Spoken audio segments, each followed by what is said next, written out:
नमस्कार. KTV मराठीच्या कोकण वार्तामध्ये आपलं स्वागत. प्रथम एक नजर आजच्या ठळक घडामोडींवर. मुख्यमंत्री माझी लाडकी बहीण योजना जिल्ह्यात प्रभावीपणे राबवणार. जास्तीत जास्त महिलांना याचा लाभ मिळावा म्हणून शासनाने बदलले निकष. जिल्हाधिकारी एम देवेंद्र सिंह यांची माहिती. भात शेतीला औद्योगिकरणाचा दर्जा दिल्यास कोकणात भात शेतीला चांगले दिवस येतील. आमदार भास्कर जाधव यांचं प्रतिपादन. आणि सन 2023-24च्या शिष्यवृत्ती परीक्षेचा निकाल जाहीर. रत्नागिरीतील पटवर्धन हायस्कूलचे 33 विद्यार्थी चमकले गुणवत्ता यादी. यानंतरच्या बातम्या अल्पशा विश्रांतीनंतर. पंढरीच्या विठुराया तुझ्या भक्ताकडं असाच लक्ष ठेव बघ. तोवर तुझ्या भक्ताकडं असाच लक्ष ठेव बघ. तुझ्या नावाचा रे तोर माझ्या संसाराचा गोफ गोड वाटे इडा पिडा सुख येई आपोआप. कधी थकली पाऊले नाही घेतली माघार. मनी घेऊन या जाण तुझ्या कृपेचा आधार. विठ्ठला विठ्ठला पंढरीच्या माझ्या विठ्ठला. विठ्ठला विठ्ठला पंढरीच्या माझ्या विठ्ठला. विठ्ठला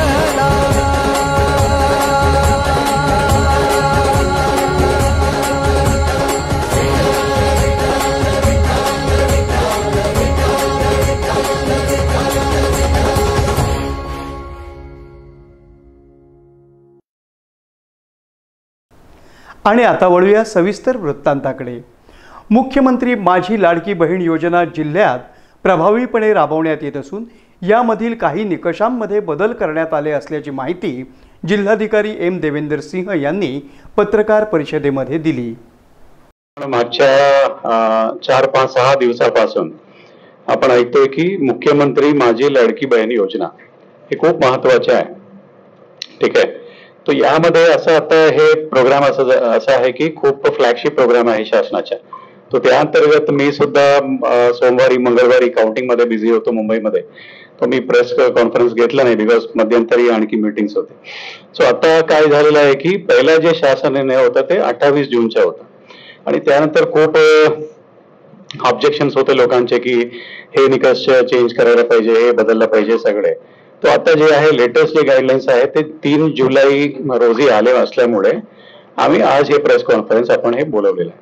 सो त्यामध्ये आपण सर्वांना माहिती आहे की कोणासाठी आहे, काय निकष आहे ते सर्व. तरीही मी परत जे आहे आपले जे मेन कंडिशन्स आहेत ते रिपीट करतो. सर्वप्रथम आहे की महिलांसाठी आहे आणि यामध्ये जे एज रेंज आहे ते आहे पूर्वी 21 ते 60 वर्षाचा होता. आता ते 21 ते 65 वयोगटातील विवाहित, घटस्फोटित, परित्यक्त्या आणि निराधार महिला आणि एक कुटुंबातील एक अविवाहित महिला असं हे चेंज जे रूल्स आहेत त्यामध्ये. आता दुसरं यामध्ये जे कंडिशन्स त्यांनी चेंज केलेलं आहे. पूर्वी असं होतं की 5 एकर पर्यंत 5 एकरच्या खाली ज्यांची जमीन आहे त्या यामध्ये पात्र होते. आता जे हे निकष आहे ते काढलेलं आहे आणि त्यामध्ये दुसरं असं मेन कंडिशन आहे की 2.5 लाख रुपये पर्यंत त्यांचे उत्पन्न राहायला पाहिजे. असं सगळे लोक त्यामध्ये पात्र आहे. आता 3 जुलै रोजी जे नवीन जोडलेले आहे यामध्ये 2 मेन कंडिशन्स आहे. ते आहे एक पिवळे आणि केसरी रेशन कार्ड असलेल्या लोकांना उत्पन्नाचे दाखला घ्यायची गरज नाहीये. म्हणजे एक मोठा एफर्ट असतो. आपण बघितलेल्या न्यूज मध्ये काही निगेटिव्ह न्यूज सुद्धा आलेले आहे.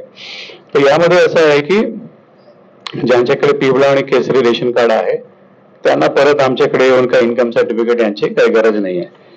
दुसरं डोमिसाईल सर्टिफिकेटच्या पूर्वी होता ते सुद्धा त्यांनी आता हे काढलेले आहे. आता असं मेन कंडिशन्स आहे. आता मी यामुळे बोलवलेलं आहे की ऍक्च्युअली आमचे काय प्लॅनिंग आहे आणि आपल्या जिल्ह्याचे काय आकडे आहेत ते महत्वाचं आजच्या प्रेस कॉन्फरन्सचा विषय आहे. रत्नागिरी जिल्ह्यात 21 ते 65 वयोगटातील अंदाजे 5,46,000 महिला आहेत. त्यातील 4,07,000 महिलांना या योजनेचा लाभ मिळवण्यासाठी प्रशासन सर्वतोपरी प्रयत्न करत असल्याचं जिल्हाधिकारी एम देवेंद्र सिंह यांनी यावेळी सांगितलं. पैकी आमच्याकडे एक एज कोहर्ट रेशिओ असतो. तर एज कोहर्ट रेशिओ मध्ये असा असतो की 18 ते 29 एजचे किती आहे, 29 चे 39 एजचे किती आहे, असं प्रत्येक 10-10 वर्षाच्या या एज कॅटेगरीमध्ये असतो. सो त्यापासून आम्ही माहिती काढली की आपल्या जिल्ह्यामध्ये 21 ते 65 वयाचे महिला किती आहे. म्हणजे ऑथेंटिक जे इलेक्शन रिसेंटली झालेलं इलेक्शन डेटा, बिकॉज लकीली आपल्याला 21 ते 65 पाहिजे आणि इलेक्शन मध्ये आपण 18 पासून घेतो तो परफेक्टली. सो त्यामध्ये आपण असेंब्ली कॉन्स्टिट्युएन्सी वाईज बघितला. सो दापोलीमध्ये या एज ग्रुपमध्ये 1,17,917 आहे. गुहागरमध्ये 1,01,023 आहे. 1,01,023 आहे. चिपळूणमध्ये 1,12,086 आहे. रत्नागिरीमध्ये 1,19,787 आहे आणि राजापूरमध्ये 95,359 आहे. ओके, सो टोटल 21 ते 65 वयोगटातील महिलांची संख्या आपण जिल्ह्यामध्ये बघितला. सो ते येतोय की 5,46,172 येतो. ठीक आहे, पण यामध्ये ऍक्च्युअली आपण संभाव्य लाभार्थीची यादी बघितला. ठीक आहे, तो त्यामध्ये आम्ही काय काय घेतलेलं आहे, NRLM चे बचत गट संख्या आणि त्यामध्ये महिलांची संख्या. Okay, number 1. दुसरे आहे आपल्याकडे असलेले अंगणवाडी कर्मचारी. ठीक आहे. तिसरे आहे आपल्याकडे असलेले आशा सेविका. असं आपण एक कॅटेगरी केलेला आहे जे मेनली आपल्याकडे आहे. आणि या व्यतिरिक्त इतर जिल्ह्याचे महिला, असं आपण 2 कॅटेगरीज केलेल्या आहे. तो आमच्या जे सर्व मीटिंग्स आणि तहसीलदारांचे BDO आणि महिला बाल विकासचे जे प्रकल्प अधिकारी आहे आपले गट विकास अधिकारी स्तरावर, यांचे आकडे घेतल्यानंतर आपल्याला 5,46,172 पैकी संभाव्य लाभार्थी अराउंड 4,07,051 येतो नियरली. म्हणजे हे काय मी फिक्स्ड आहे म्हणून सांगत नाही, हे प्रिलिमिनरी आकडे आहे. 4,07,051 असं आहे. दरम्यान गतवर्षीपेक्षा यावर्षी आतापर्यंत पाऊस चांगला पडला असल्याचं सांगत यामध्ये जून अखेरपर्यंत 85 लाख रुपयांचं नुकसान झालं असल्याची माहिती देखील जिल्हाधिकारी M. देवेंद्र सिंह यांनी दिली. 5 जुलै पर्यंत जे आपल्या जिल्ह्यामध्ये पाऊस पडला होता ते 688 MM सरासरी होता. सगळे 9 तालुक्याचे सरासरी होता आणि ते 20.46% होता पाऊस 5 जुलै पर्यंत.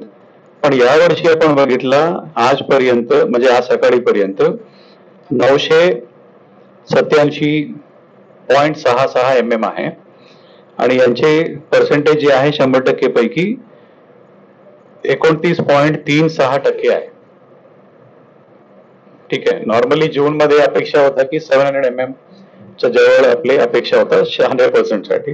बट यावर्षी चांगलं झालेलं आहे आणि स्कॅटर्ड म्हणजे प्रत्येक दिवशी काही ना काही 50 MM 100 MM असं काही एकच दिवशी 200 MM असा नाही आहे. प्रॉपरली जे रेनफॉल आहे मॉन्सून सीझन मध्ये तसं झालेलं आहे.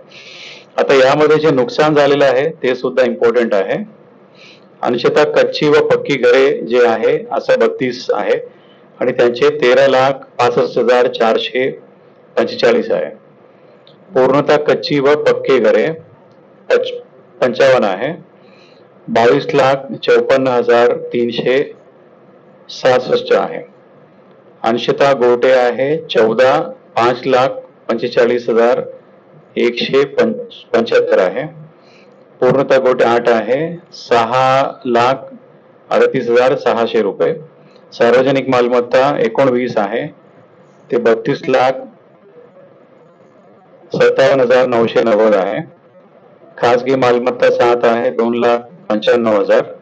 मृत जानवरे गाई मासे 7 आहे 1,50,000 आहे आणि एक मयत व्यक्ती होतं तर त्यांचे आपण दिलेले आहे. उद्धव बाळासाहेब ठाकरे शिवसेना पक्षाचे नेते आमदार भास्कर जाधव हे गाणं म्हणत आपल्या शेतीमध्ये रमले असल्याचं दिसून आलं आहे. कुणी हलवा ग रामाला मी गुंतले कामाला, कुणी हलवा ग रामाला मी गुंतले कामाला, कुणी हलवा ग रामाला मी गुंतले कामाला, कुणी हलवा ग रामाला मी गुंतले कामाला, कुणी हलवा ग रामाला मी गुंतले कामाला, मी गुंतले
राजकारण हे राजकारण असतं, परंतु पोटासाठी शेती करावी लागते असं मत आमदार भास्कर जाधव यांनी यावेळी व्यक्त केलं.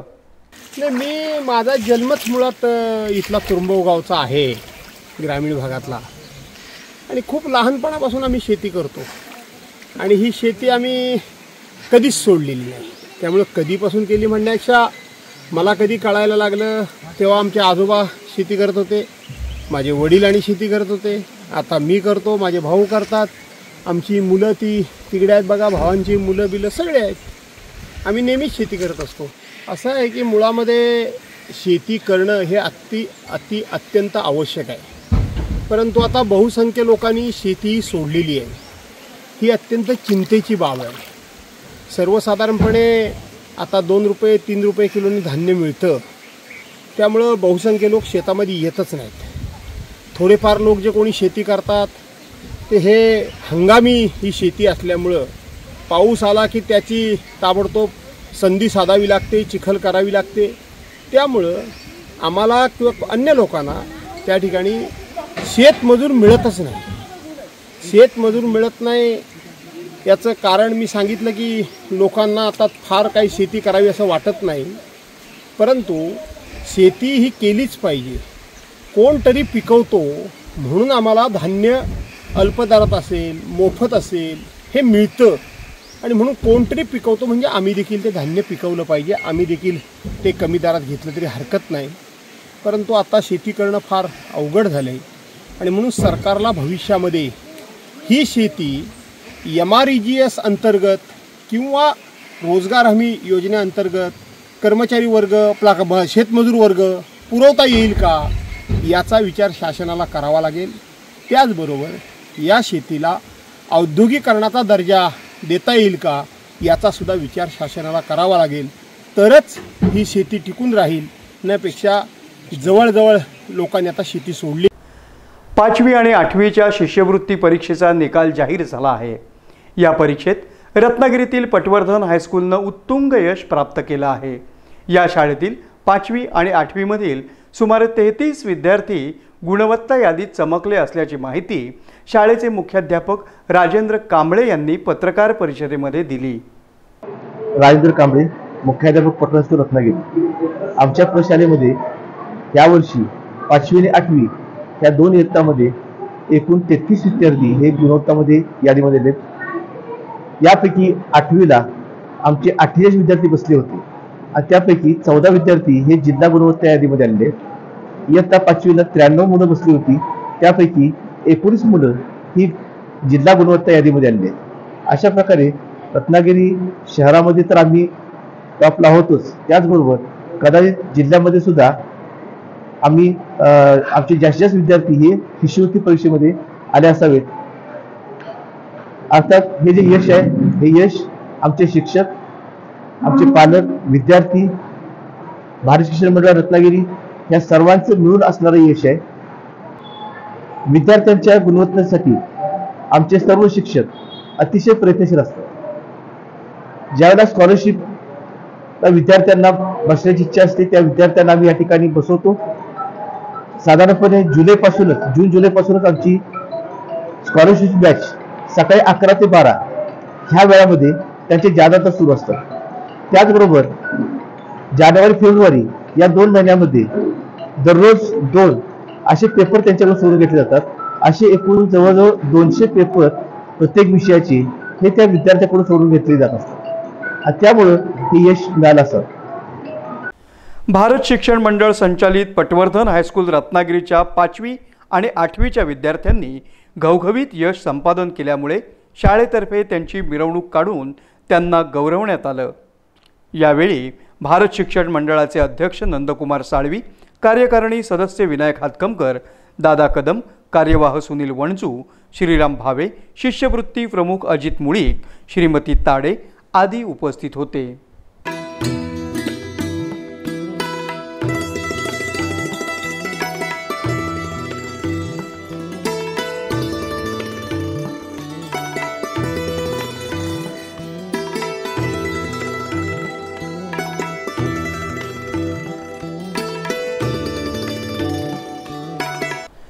भारताच्या स्वातंत्र्याच्या 100व्या वर्षात भारताला विकसित राष्ट्र बनवण्याची संकल्पना पंतप्रधान नरेंद्र मोदी यांनी मांडली आहे. तसंच institute of chartered accountant of India हे 75वं वर्ष साजरं करत आहे. या दोन्हींचं औचित्य साधून भारतभर धावण्याची स्पर्धा आयोजित करण्यात आली होती. या अनुषंगानं रत्नागिरी CA शाखेनंही भाटे येथे ही स्पर्धा आयोजित केली.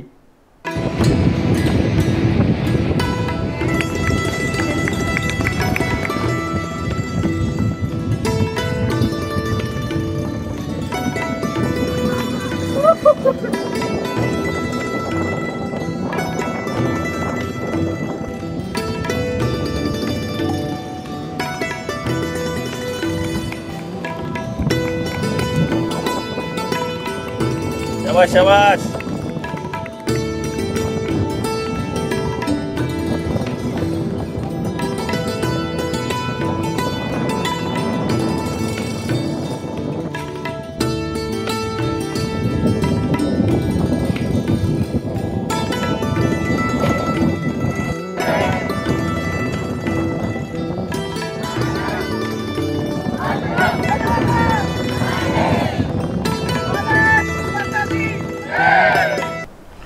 रत्नागिरी भाटे झरीविनायक मंदिरानजीक सकाळी 6:30 वाजता या स्पर्धेचं उद्घाटन CA शाखेच्या अध्यक्ष CA अभिलाषा मुळे यांनी केलं.